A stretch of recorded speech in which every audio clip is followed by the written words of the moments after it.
So if you put 10 Texans into a room and ask them about a mesquite tree, you'd get 10 different answers. Probably you'd get 20 different answers. But that's not the point. You see, somebody whose grandfather probably ran cattle, or maybe they run cattle themselves, they're going to tell you that the mesquites are nothing but a curse. If you ask the guy who makes custom furniture, he's going to tell you that it's one of the prettiest hardwoods in all of America. If you ask the pit boss, he's probably going to tell you that it makes pretty damn good barbecue. And it does. Now, if you ask, a quail hunter like myself, I used to be a pretty big quail hunter. We're going to tell you that that's where the quail hide. It's one of the best places to find the quail. But let's suppose you're one of these people driving through South Texas for the first time. You're going to wonder why we let these little crooked bastards out of the bag in the first place. And somewhere along the way, amid all of that, I realized that you and me, we're a lot like the mesquite tree.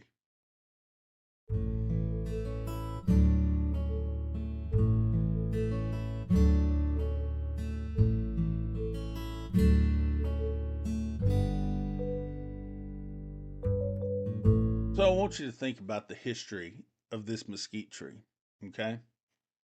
If you really think about the mesquite tree, it didn't just suddenly invade Texas. Now, I know there's a narrative that says that the mesquite tree suddenly invaded Texas. It did not.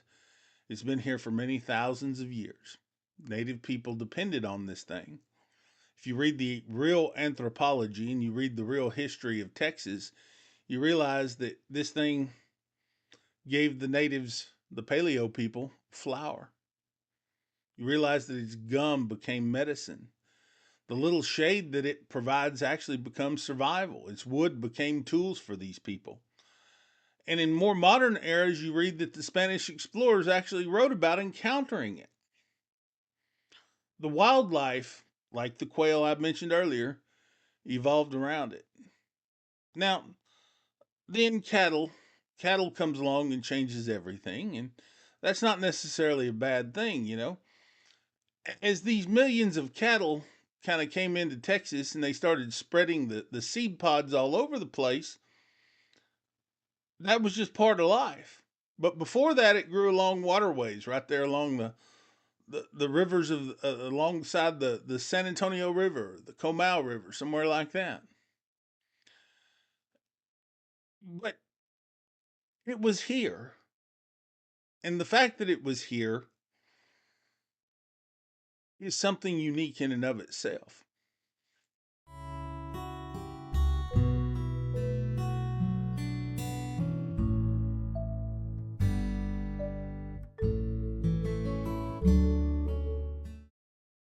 So ranchers are going to tell you that mesquite just kind of took the place over.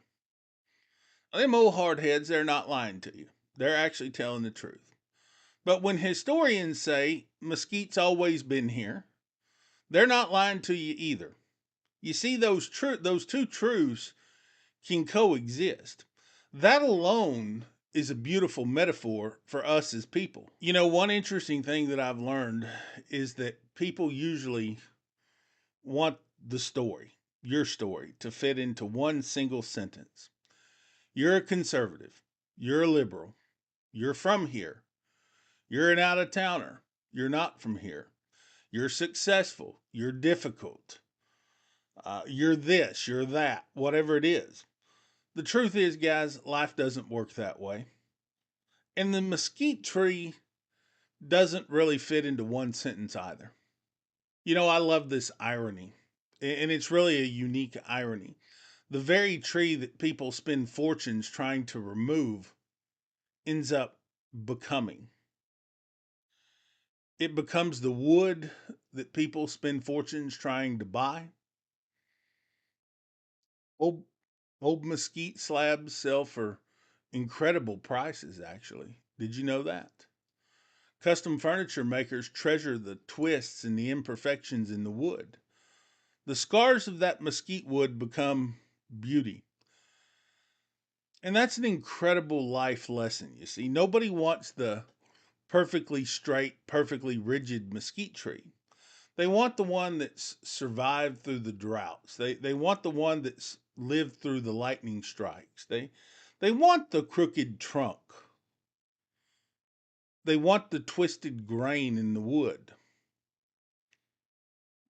That's the expensive piece of wood, the one with the imperfections. That's people.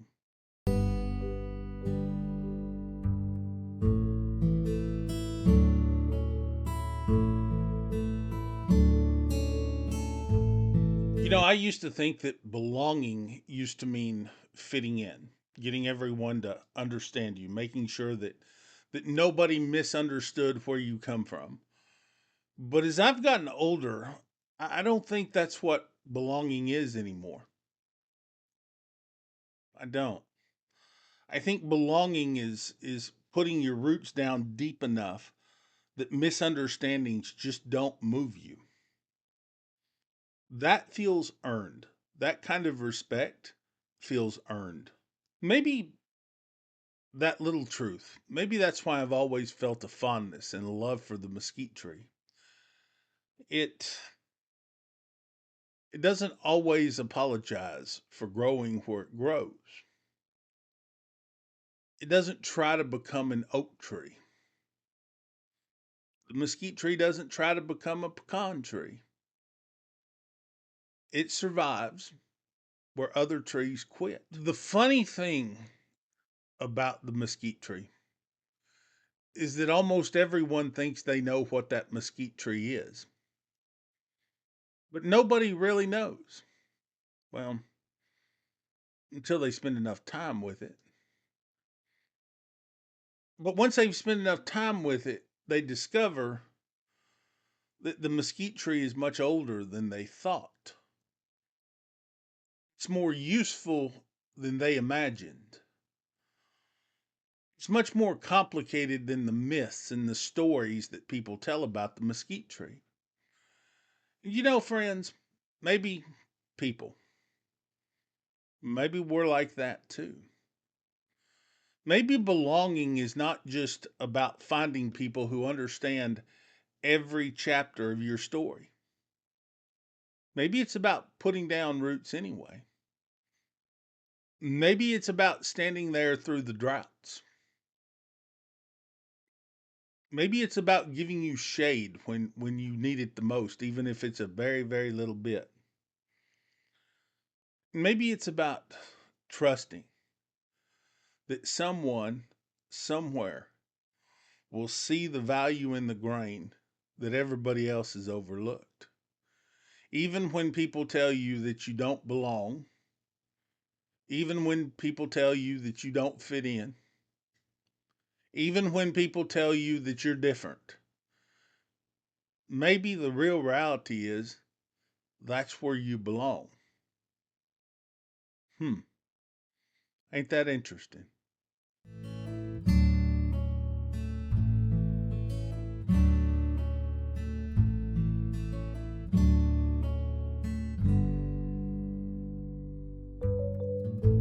So, I think deep down, we're all kind of like the little old mesquite tree.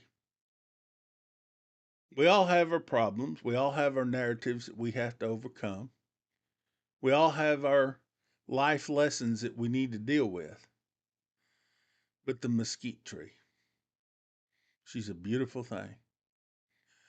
And the mesquite tree is a terrible thing. You see, somebody once smarter than I once said, everything is the way that it seems, and nothing is the way that it seems. And in the middle is reality. What's your reality? My reality is that I'm a pretty misunderstood person. People think they know me. People think they understand me. People think they get me. But do they? People think that I'm a leftist. Other people think that I'm a far right winger. And the reality is, I'm just a guy in the middle who sees the good and the bad from both sides. People think that I'm a fat ass, but I can do things that most fat ass people can't do. People think that I'm an arrogant asshole, and that's okay because maybe I am. And other people think that I'm the most kindest and humblest person you ever want to meet. It just depends on the day, you see. It depends on that person's impression of me that day. And that's kind of how algorithms work too. And that's kind of how politics works. And that's kind of how the real world works. So at the end of the day, it doesn't matter what people think of you. It matters whether you're like a mesquite tree, whether you can accept the knots, whether you can accept the misdirectioned grain, and whether or not you can find value in yourself, even when others don't. And even when other people try to control the narrative and try to control the story, you still see the value. And those closest to you see it too. That's an interesting thing about philosophy, ain't it? I'm Matt. We'll see you in the next video. I hope this made sense to you, and I hope to see you again. Take care of yourself.